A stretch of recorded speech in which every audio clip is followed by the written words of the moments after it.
Good morning mga guys, mga ka-farm. Update na ta sa itong pipino guys.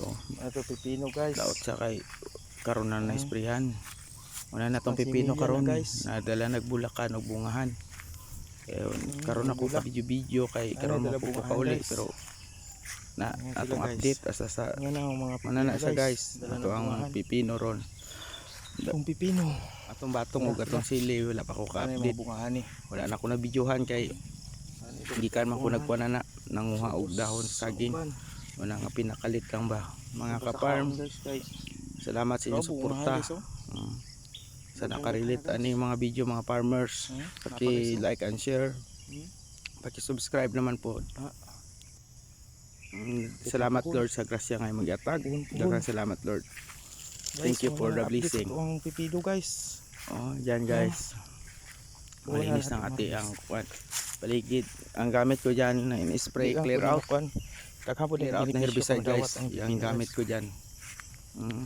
Kahit umuulan, makita mo naman yung kuan. Guys, muna ito na guys yung kuan. Nahuman ako. Galing ako nagkuha ng dahon ng saging para malinis. Para hindi makontaminate ang saging guys. So yan na yung nilinisan ko. Nilinisan natin yan guys. Yung mga dahon para hindi magkalat yung sakit. Para hindi mag-contaminate yung sakit, magkalat para maiwasan yung sakit ng saba. Yan ang mga gulay ko siya.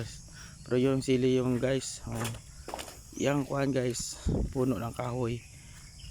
Malalaki na yung mga huganin na tinanim namin ni Papa at ng kapatid ko.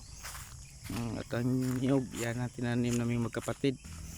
Yan ang update sa talong guys. Yan na, nabungkal ko na yan guys. So yan ang mga talong natin guys. Yan, malinis na guys. Kita na 1 week pa lang yan guys sa pagtanim. Yan na sila kalalaki. Yan ang talong guys, update ng talong ko. Patula at saka pagtanim ko ng okra guys at saka luya. Yan ang bunga ng pipino natin guys. Maliliit. Wala pa kabukal. Yan, maliliit pa. Yan ang pipino natin guys. Thank you for